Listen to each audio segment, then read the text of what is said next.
नमस्कार मंडळी, लग्नानंतर होईलच प्रेम या मालिकेमध्ये जीवा आणि नंदिनी एक झालेले आहेत आणि इकडे काव्याचं गिफ्ट पार्थने स्वीकार करून तिचा सुद्धा स्वीकार केलेला असतो। तर आता नेमकं हे कसं घडलं तेच आपण पाहूया। आता इथे जीवा, मानिनी आणि विक्रम एक छोटंसं नाटक करतात। ते म्हणजे जीवा त्या दोघांना सांगत असतो की आई, तू नंदिनीला फोन कर आणि तिला सांग की मी खूप जोराने आजारी पडलो आहे आणि जीवा तुझंच नाव घेत आहे। जीवाला खूप जास्त ताप आला आहे आणि सारखा नंदिनी नंदिनी असं जप करत आहे।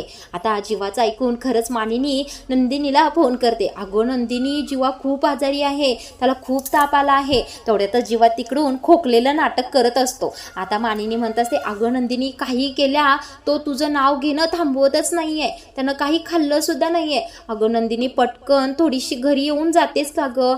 एक सारखं तुझं नाव घेत आहे ग तो। त्यावेळेला नंदिनी म्हणते, हो हो आई, मी जीवांकडे येणारच होते, माझं त्यांच्याकडे काम सुद्धा आहे। मानिनीचं हे बोलणं ऐकून नंदिनी सुद्धा खूप घाबरते आणि हो हो आई, मी लगेच येते असं म्हणते आणि फोन कट करते। आता मानिनी आणि विक्रम मात्र चांगलेच खुश झालेले असतात। आता इकडे रूममध्ये येऊन जीवा सुद्धा बेडवर अंगावर घेऊन झोपतो आणि खूपच ताप आला आहे असं नाटक करतो। तोपर्यंत इकडे काव्या पार्थसाठी गिफ्ट खरेदी करण्यासाठी गेलेली असते। आता पार्थच्या आवडीचं गिफ्ट ती खरेदी करते, छान त्याला पॅकिंग करते आणि घेऊन घरी येते। आता तिला माहीत असतं पार्थ हे गिफ्ट घेईल की नाही याची शंकाच आहे, पण पार्थ सुद्धा ऑफिससाठी तयार झालेला असतो आणि हॉलमध्ये येत असतो। तेवढ्यातच काव्यासमोर येते। काव्यासमोर आल्यानंतर तिच्या हातामध्ये गिफ्ट असतं। आता पार्थ काव्याशी काहीच बोलत नाही। आता पार्थ म्हणतो, हे काय आहे? त्यावेळेला काव्या म्हणते, या मांजरीने या बोक्यासाठी छानसं गिफ्ट आणलं आहे, फक्त एकदा या गिफ्टचा स्वीकार करा। पार्थ म्हणतो, मला हे गिफ्ट अजिबात नको आहे। त्यावेळेला काव्या म्हणते, हे गिफ्ट तुम्हाला घ्यावंच लागेल, कारण तुमच्या बायकोने म्हणजे काव्याने तुमच्यासाठी हे गिफ्ट घेतलं आहे।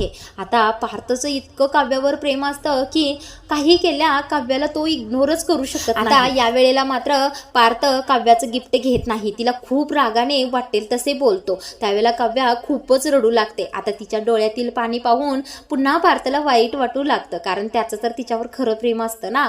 आता पार्थ, रडू नका असं म्हणतो, इथून निघून जा। आता काव्या हळूहळू पावलाने ते गिफ्ट घेऊन परत जात असते। तेवढ्यातच पार्थ पाठीमागून ए फिसकारलेली मांजर अशी हाक मारतो। आता ही हाक मारल्यानंतर काव्या खूपच खुश होते आणि माग वळून पाहते तर पार्थने दोन्ही हात पुढे केलेले असतात, म्हणजे ते गिफ्ट घेण्यासाठी। आता या काव्याच्या अश्रूंनी चांगलंच काम केलेलं असतं, पार्थचं मन विरघळलेलं असतं। आता काव्या पटकन धावत येते आणि पार्थला मिठीच मारते। आता पार्थ सुद्धा खुशी खुशी ते गिफ्ट घेतो आणि काव्याला माफ करून आपल्या मिठीमध्ये घेतो। अशा रीतीने आता काव्या आणि पार्थ एक झालेली आहे। इकडे आता नंदिनी धावत धावत जीवाच्या रूम मध्ये आलेली असते। पाहते तर काय, आई बाबा ते शेजारी उभारलेले असतात आणि जीवा बेडवर झोपलेला असतो अंगावर घेऊन। आता ती पटकन जवळ येते आणि म्हणते, जीवा तुम्हाला खूप बरं वाटत नाहीये का? चला आपण हॉस्पिटलला जाऊया, तुम्ही काही खात नाही बरं? त्यावेळेला जीवा म्हणतो, अगं नंदिनी नंदिनी नंदिनी असाच जप करत असतो। आता मात्र नंदिनी जीवाच्या कपाळाला हात लावून पाहते तर काही ताप वगैरे काहीच नसतो, जीवा एकदम नॉर्मल असतो। आता नंदिनीला कळून येतं की जीवाने सगळं नाटक केलं आहे। त्यावेळेला ती रागाने पटकन उभी राहते आणि म्हणते, तुम्ही हे सगळं नाटक केलं मला घरी बोलवण्यासाठी? त्यावेळेला मानिनी म्हणत असते, अगं नंदिनी नंदिनी, त्याचं थोडं ऐकून तरी घे। आता नंदिनी काही केलं ऐकतच नसते। आता तिने येताना डिवोर्स पेपर पर्समधून संघ आणलेले असतात। आता पटकन ते डिवोर्स पेपर काढते आणि जीवाच्या हातामध्ये देते। आता जीवा सुद्धा उठून उभारलेला असतो। अगं नंदिनी, ऐक तरी, फक्त एकदा मला माफ कर, एक संधी दे। आता तो खूप कळकळीने विनंती नंदिनीला करत असतो। आता मात्र या दोघांचा वाद लागलेला पाहून मानिनी आणि विक्रम तेथून निघून जातात। आता नंदिनी म्हणत असते, तुम्ही पटकन या डिवोर्स पेपरवर सही करा आणि मला मोकळं करा। त्यावेळेला जीवा म्हणतो, अगं नंदिनी, का नाटक करत आहेस? तुझं माझ्यावर अजूनही तितकंच प्रेम आहे म्हणून तर तू धावत आलीस ना माझ्याकडे, मला बरं नाही म्हटल्यानंतर? नंदिनी म्हणते, नाही, तसं काही सुद्धा नाही, तुम्ही या डिवोर्स पेपरवर पहिल्यांदा सही करा।